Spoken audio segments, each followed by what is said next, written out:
this episode, we are celebrating Easter by going to a galaxy far, far away. So, stick around.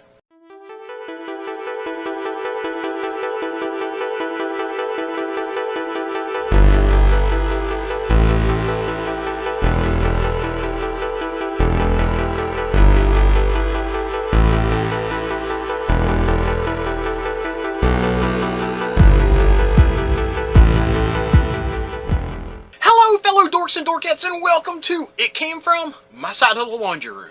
My name is Rob, and in this episode we will be taking a look at the Star Wars Black Series Jaxxon figure. Now, first off, I am super impressed that this character has finally been molded in plastic. This is a character I loved as a kid from the old Star Wars Marvel comics, and yeah, when I was a kid, I didn't know any better. I mean, I imagined those Marvel comics were just, the story of Star Wars. I mean, haha on me nowadays, but when I was a kid, I loved every minute of it. So, I really dug this character, and I'm super psyched to get a figure of him.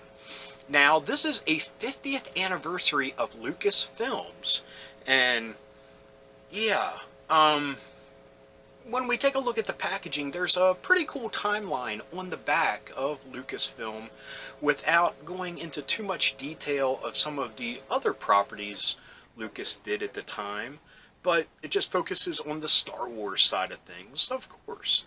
Now, I can tell you there is one glaring omission from this, and it kind of doesn't make sense to the origins of this character. But we'll talk about that when we look at the package itself.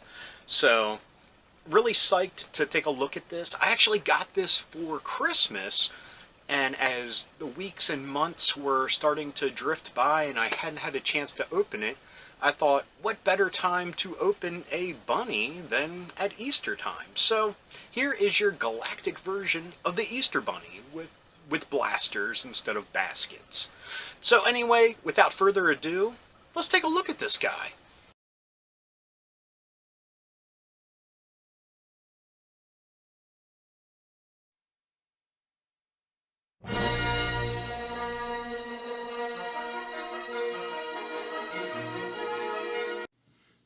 Okay, here we go. As we can see, this packaging is pretty awesome and completely different than the normal Star Wars Black Series figures.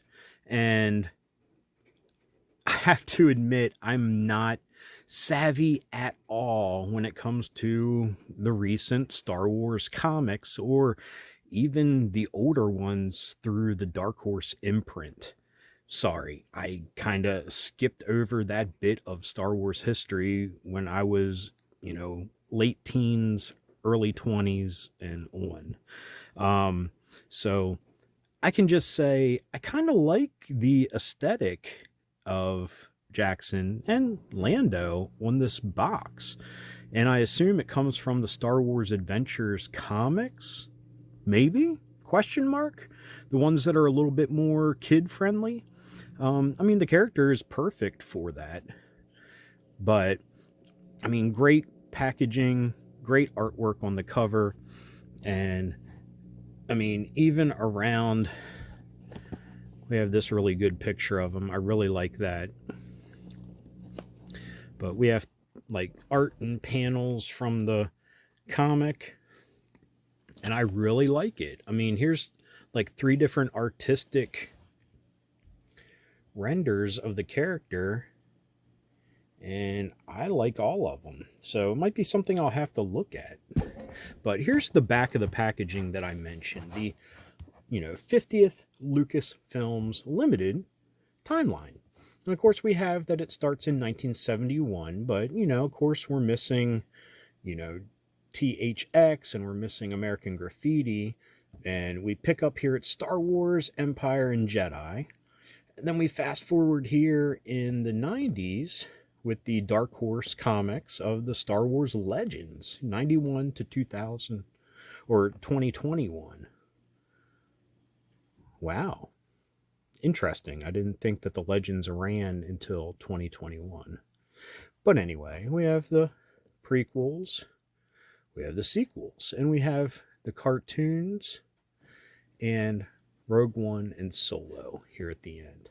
But like I said, the one thing that is missing, which is this dude's origin, are the Marvel comics. So it would have been nice to have a little blip of that bit of, legends. I mean, it's not canon anymore, but it still is Star Wars history.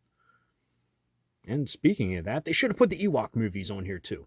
Anyway, let's open up. I mean, it's got awesome box, a Velcro seal, and we have a little write-up on Jaxxon here. And look, there's Dengar, because Jaxxon is a nearly 6-foot tall, green-furred, leppy smuggler and captain of the Rabbit's Foot, known for his wisecracks and high kicks. Jaxxon has helped Han Solo and Chewbacca out on more than one occasion. So, unless they did something else, that is talking about the Marvel comics. So, right here, minus the door here, this looks like a normal Star Wars Black Series packaging. It's like they just added this extra hoopla to it. So let's crack them open. And mind you, I do love this packaging, but I love toys even more. So I can always find this picture online, so I don't need to keep this whole box just for one picture. So got a little thing in there, empty box, nothing else. What's this? Oh, a bunch of warnings and stuff. Don't eat the guns, folks. So, speaking of guns, we will start with the accessories that come with him. Bring this down a little bit.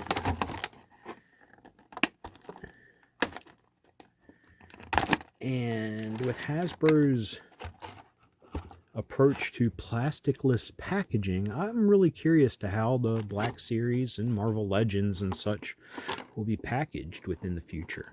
But anyway, let me pop him out before I talk about my feelings on his look. Okay, I'm going to have to say, first and foremost, sorry about the lighting here. He does not have a blacked out eye. It's just how the light is hitting it. There we go. I'm not a super fan of this sculpt. I understand what they're doing. With the Black Series, they tend to take like things in comic book or animated form and quote unquote make them realistic. I mean, they did it with like the Clone Wars figures, the Rebels figures, and that's all right and all, but a character like this should have really kept his cartoony look to him. I think that would have benefited very much. I mean, these ears, I mean, why do they have to make them look like, I don't know, more like reptilian or something? I mean, don't get me wrong. I think this is an awesome figure. We'll look at of course, the posability and all and the detailing here. We got some tools here in his sleeve. I mean, it's a really cool flight suit. Has the vest here, some armor. The armor piece is added on, yet it is glued on here. I would assume that underneath this, maybe they skipped on some of the detailing of the vest. I'm not going to peel it off and hurt it. The belt is a separate piece as well with his holsters, but it's attached here, but it's loose here in the back. Has an ab crunch. Sorry if you hear the washing machine. That's a common occurrence around these parts. The rests go up and down. That's nice. And they spin. Elbows, of course.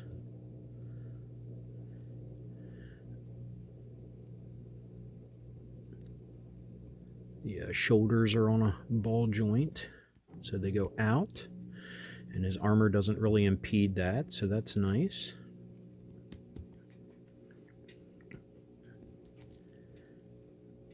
Legs, of course, really nice at the knee. Double knee joint. Ankles, pretty good. But I have to say, this is maybe my second, I believe, Star Wars Black figure.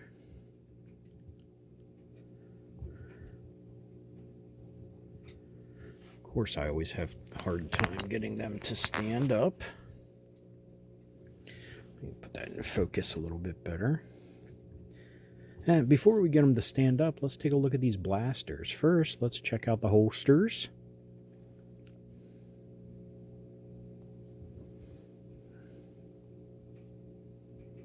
They fit in perfectly. Look pretty good. Looks like a good gunslinger.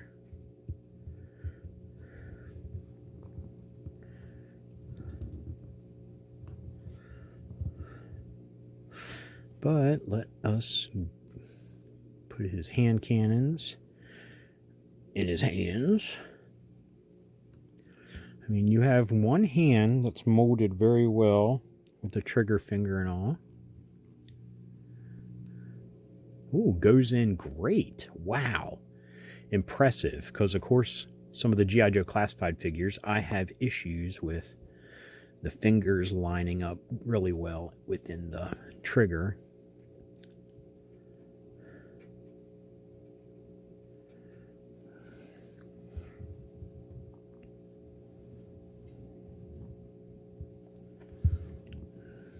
Please stand. For the love of Pete, stand. Looks like he's kind of pigeon-toed, I think the phrase is. I mean, there should be a way to rotate the ankles or the shins up here, but there is not.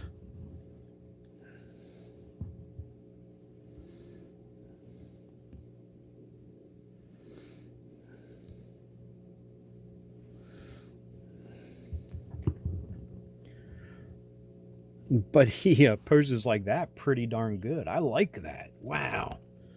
Let's get a nice close-up of that. That looks pretty darn good. Now, like I said, I would give this thing a 10 out of 10 if it had a more cartoony look to it. But with the realistic approach, I mean, give it a 7 or 8 out of 10. I like it. Happy to have them in my collection. And like I said, I really enjoyed the character in the Marvel Comics when I was a kid. So happy to see him, you know, reinvented in a modern plastic form. So anyway, without further ado, oh, missing a thumb here. Okay, back to me. Back to me. Like I said, I'm really impressed that this character has finally made its way into toy form. I mean, like I have stated a couple times already, I was a super big fan of him in the Marvel Comics.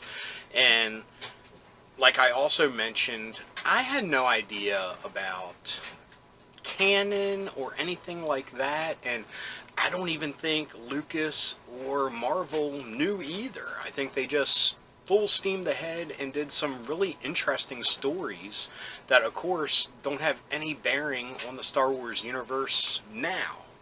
And that's okay. I mean, they're neat for what they are, and yeah, I can have those memories of reading those when I was a kid and really enjoying them.